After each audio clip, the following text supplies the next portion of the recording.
नमस्कार साथियों, mister Pandey academy में फिर से आपका एक बार स्वागत है। साथियों, यह वीडियो विशेषकर 7वें चरण से संबंधित है। 7वें चरण में प्रारंभिक शिक्षक से संबंधित है, यानी बिहार में जो 1 से लेकर 12 तक बहाली की प्रक्रिया प्रारंभ होने वाली है, उसमें से 1 to 8 के लिए यह विशेषकर वीडियो बनाया गया है।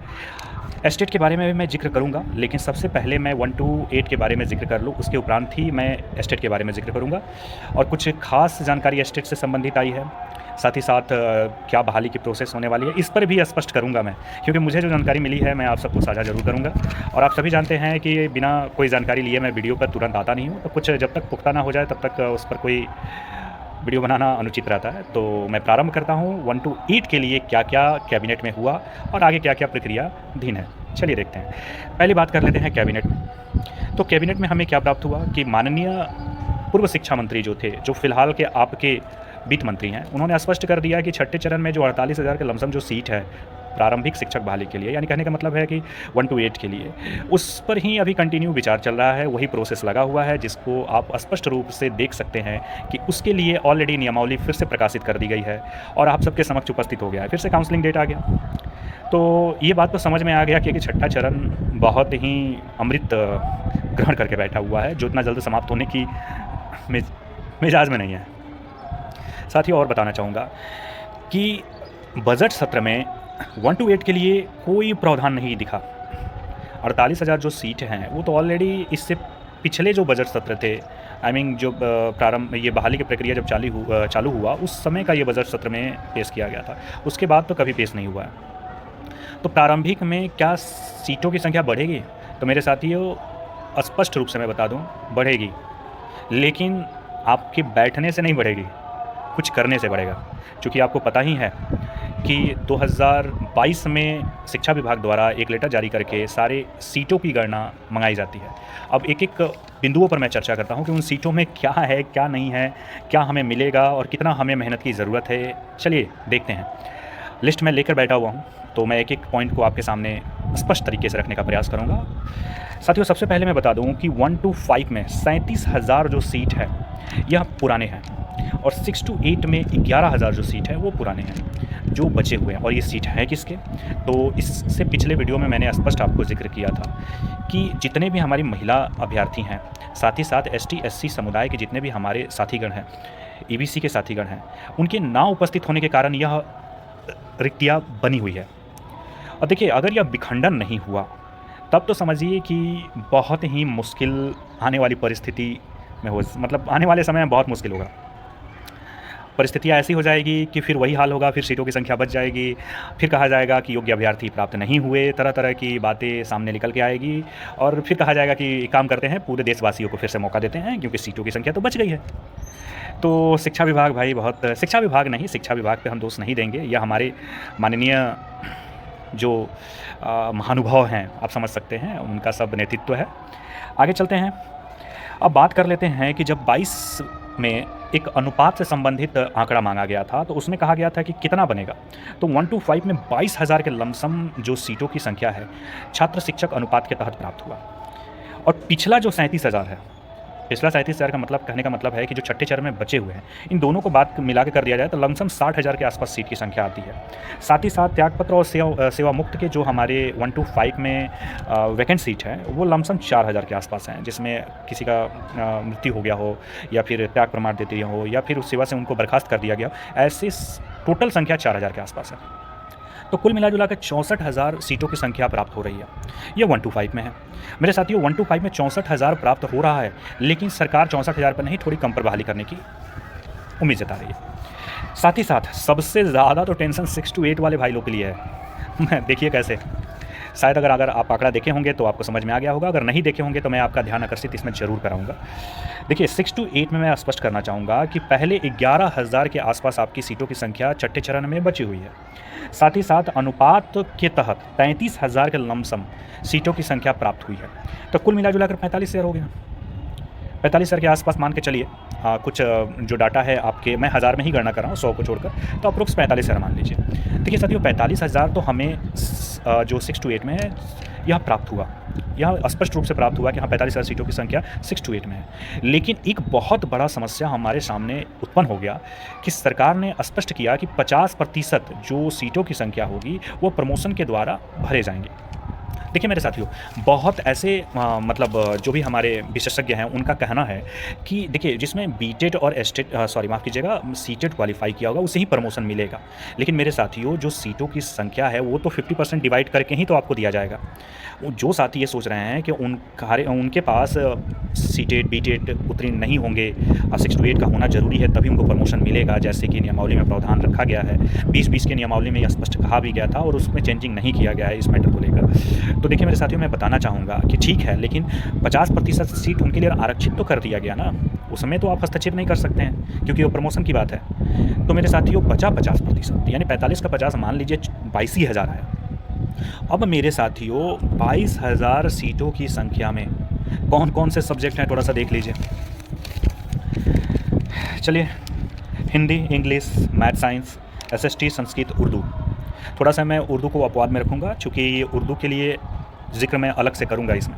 तो पहले इन विषयों पर चर्चा कर लूँ। मेरे साथियों मैं बता दूँ, हिंदी, इंग्लिश जो भाषा से रिलेटेड अभ्यर्थी हैं उनका तो मेरिट ज़ाहिर सी बात है थोड़ा कम ही जाएगा, इसके लिए मैं ऑलरेडी वीडियो बनाऊँगा ही। लेकिन पहले बजट सत्र आ गया तो मैं उस पर थोड़ा सा बहुत अपने आप को उसी में ज़्यादा सम्मिलित कर दिया। साथ ही साथ मैं और भी जानने का प्रयास किया। बहुत सारे जो विशेषज्ञ इससे जुड़े हुए हैं हमारे साथ, उनसे वार्तालाप के उपरांत मैं वीडियो लेकर आता हूँ। तो इसीलिए मैंने छठे चरण पर अभी मेरिट लिस्ट से कोई संबंधित वीडियो नहीं डाला है, लेकिन इससे आप डाटा निकाल सकते हैं कि आपकी क्या उम्मीद जताई जा रही है। देखिए मैथ साइंस में सबसे ज़्यादा कंपटीशन रहेगा, खासकर मैथ और साइंस को लेकर मैं जिक्र तो कर रहा हूँ, लेकिन एसएसटी कोई पीछे नहीं छूटा हुआ है। एसएसटी उससे भी ज़्यादा रहेगा। अब एसएसटी में ऑलरेडी कॉमर्स के अभ्यर्थी भी जुड़े होते हैं, साथ ही साथ जो सामाजिक शास्त्र से पढ़े हुए जो अभ्यर्थी हैं वो भी जुड़े हुए होते हैं। और हमारे बिहार में सबसे ज़्यादा मतलब अभ्यर्थियों की जो संख्या है एसएसटी की ही है। तो मेरे साथियों, बहुत लोग का कहना है कि एस्टेट में बहुत लोग चले जाएंगे, लेकिन इससे भी उनका परेशानी कम नहीं होगा, क्योंकि अगर अभी का फ़िलहाल जो डाटा है उस पर मैं अगर डिस्कस करते हुए आपसे बात करूँ तो 22,000 में उनको सीट ही कितना मिलेगा। जो 1,30,000 के आसपास जो हमारे पास सीट आए हुए हैं उसी के ज़िक्र में मैं बात कर रहा हूँ, ठीक ना, उसी विषय वस्तु पर मैं बात कर रहा हूँ जो अभी गणना करके लेके गए हुए थे, जो निकाला गया था। लेकिन बार बार सरकार के ट्विटर हैंडल से हो, सीएम के फेसबुक अकाउंट से हो या ट्विटर हैंडल से हो, सब तरफ से एक ही हमारे सामने डिस्कस निकल के आ रहा है कि 80,000 का लमसम वो हम बहाली प्रक्रिया 1 to 5 में अपनाने वाले हैं। जैसा कि मैं पहले, अगर मेरा 2-4-5 महीना पहले का वीडियो अगर आपने देखा होगा तो मैं बहुत पहले ही इस बारे में जिक्र कर दिया था कि 80,000 से ज़्यादा सीटों की संख्या नहीं आएगी। चूँकि मैं ऑलरेडी कोई जानकारी स्पष्ट ले ही का बात करता हूँ, तो उस समय जब वीडियो बनाता था तो वीडियो में मुझे बहुत तरह तरह के कमेंट आते थे, बहुत सारे पर्सनल कॉल करके आते थे कि आप क्या जानते हैं, आपको कुछ जानकारी नहीं है, आप खाली हवाबाजी में बात करते हैं। तो मैं बस यही कहा था, वेट एंड वॉच, ध्यान अभी वेट कीजिए, आपको सब कुछ स्पष्ट सामने दिखाई देगा। और जब ट्विटर हैंडल से 80,000 आया तो फिर वही मित्र लोग का कॉल आया कि पांडे जी आपको इतना जल्दी कैसे ही जानकारी हो गया। तो मैंने बोला कि देखिए आप थोड़ा सा पीछे का एनालाइज़ कीजिए, कुछ बातें समझिए और सरकार की विडंबना को समझिए। सरकार आपको क्या लगता है कि 5 लाख बहाली होगी तो 5 का 5 लाख आप ही को दे देगा? अरे उसको चुनावी एजेंडा भी तो लेकर चलना है, सब कुछ आप ही को दे देगा तो अगले चुनाव में वो क्या देगा? बहुत कुछ एनालाइज़ करने के बाद ही मैंने 80,000 का जिक्र किया था। और यह 80,000 ट्विटर हैंडल की तरफ से जब आया तो सब कुछ स्पष्ट हो गया। तो मैं यही कहना चाहूँगा कि 6 to 8 में कंपटीशन बहुत हाई है मेरे दोस्तों। देखिए 1 to 5 में कोई प्रॉब्लम नहीं है, फिर भी सीटों की संख्या ज़्यादा है, अगर विखंडन कर दी जाए तो बहुत ज़्यादा हो जाएगी, ठीक ना। और मेरिट लिस्ट का मैं ऑलरेडी जिक्र कर चुका हूँ। अगर ये सोच रहे हैं कि मेरिट लिस्ट मेरा नहीं देखें आप, तो मैं ऑलरेडी डिस्क्रिप्शन में दे दूँगा, आप उसमें जाकर वॉच कर लीजिएगा। वह मेरिट लिस्ट 50,000 अभ्यर्थियों, मतलब 50,000 सीटों पर 1 लाख अभ्यर्थियों का निष्कर्ष निकाला गया है। उसमें उतराव चढ़ाव ज़रूर है। अगर सीटों की संख्या जैसे मैं बता रहा हूँ 64-65 हज़ार हो जाए तो 1-2% निश्चित है ड्रॉप करेगा ही, उससे ज़्यादा भी हो सकता है। तो मेरे साथियों ये तो बात हो गई इसकी। अब उर्दू से एक विशेषज्ञ बात कर देता हूँ। उर्दू में मुझे क्या पता चला है, देखिए उर्दू का 23,000 सीट आप सब जानते ही हैं आने वाला है, और साथ ही साथ उर्दू के बीटेट आयोजित का भी एक मतलब जिक्र हो रहा है। अगर बीटेट उर्दू का आयोजित किया गया तो निश्चित ही आपका बहाली 2025 में जाएगा।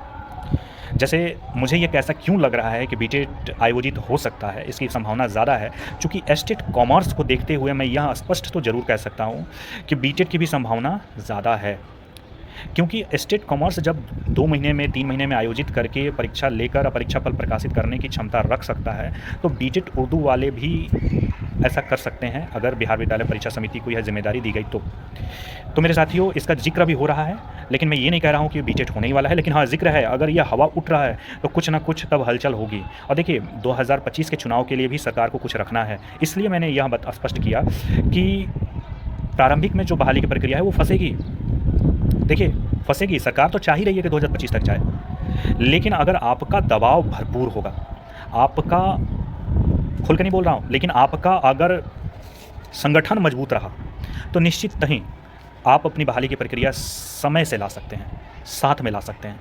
लेकिन अगर आप चाहेंगे कि सरकार के विचाराधीन की प्रक्रिया के अनुसार ही मेरा बहाली हो, तब तो आराम कीजिए आप घर पे बैठकर। घर पे और भी कोई कार्य है, आराम कीजिए। समाज में तो क्या मिल ही रहा है वो तो पता ही है।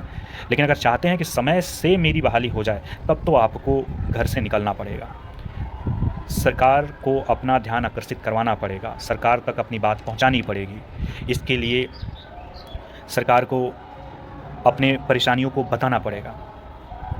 तो इसके लिए तो आपको तो कुछ ठोस रणनीति बनानी होगी। अब जैसे रणनीति बनेगी उस अनुसार आप काम कीजिए, तब तो आप निश्चित ही हैं। साथ ही साथ अगर प्रयास कीजिएगा तो सीटों की संख्या बढ़ेगी। 6 to 8 के लिए मैं खासकर बोल रहा हूँ। 1 to 5 का मुझे टेंशन नहीं रहा, क्योंकि 1 to 5 में 50,000 भी सीट आते हैं तो बहुत है भाई, ठीक ना। लेकिन 6 to 8 की बात भाई विचाराधीन है। 6 to 8 अभ्यर्थियों के लिए बहुत समस्या है, जबकि देखा जाए तो 6 to 8 में भी सीटों की संख्या बहुत ज़्यादा है। अभी भी बहुत सारे ऐसे ज़िले हैं जहाँ 6 to 8 की गणना 0 करके भेजा गया है। सिर्फ छठे चरण में बचे हुए सीटों की गणना करके भेज दी गई है। अगर उसमें थोड़ा सा फिर से रिवाइज कर दिया जाए तो निश्चित ही 7-8 हज़ार सीटों की संख्या बढ़ जाएगी। तो मेरे साथियों इसके लिए तो मेहनत करना पड़ेगा। अब समय वो आ गया है जिसके लिए आप अभी तक इंतज़ार कर रहे थे। अब समय का सदुपयोग कीजिए, वरना फिर से चुनाव के बाद 5 साल बैठना ही पड़ जाएगा। और सरकार तभी जगती है जब चुनाव की प्रक्रिया प्रारंभ होती है, और छात्र को तभी जगाना ज़रूरी है जब चुनाव प्रक्रिया प्रारंभ हो रही है। तो यह दोनों में आप ही का काम है। उठ जाइए मेरे दोस्त। और जैसे देखिए मैं एक और बात बता रहा हूँ, आपका संगठन कमज़ोर होने का सबसे बड़ा कारण जानते हैं क्या है? संगठन में जो भी सदस्य हैं, जो भी नेतृत्व करता है, वो एस्टेट और बीटेट दोनों क्वालिफाई है। तो उनके मन में एक संदेह बन जाता है कि मैं एस्टेट ऑलरेडी क्वालिफाई हूँ तो बीटेट में क्या करूँ। तो देखिए सिर्फ उन्हीं के भरोसे नहीं रहना है। आप उस नेतृत्वकर्ता के ऊपर ध्यान आकर्षित रखिए अपना, जो ऑलरेडी बीटेट हैं, जो आपके हक के लिए हमेशा खड़े हैं, उनके ऊपर ध्यान आकर्षित कीजिए, ना कि वैसे नेतृत्वकर्ता के ऊपर जो ऑलरेडी 2 में क्वालिफाई हैं। 2 में क्वालिफाई है तो उनकी जॉब किसी न किसी एक में लग जाएगी, तो वह आखिर वो लड़ाई क्यों करें। देखिए जिसकी ज़रूरत होती है वही नेतृत्व करता है। अरे प्यासा ही कुएं के पास जाएगा ना मेरे मित्र, आप इतने समझदार ज़रूर हैं। तो मिलते हैं नेक्स्ट अपडेट के साथ, नेक्स्ट बेहतर जानकारी के साथ। तब तक बने रहिए मिस्टर पांडे अकेडमी के साथ। जय हिंद।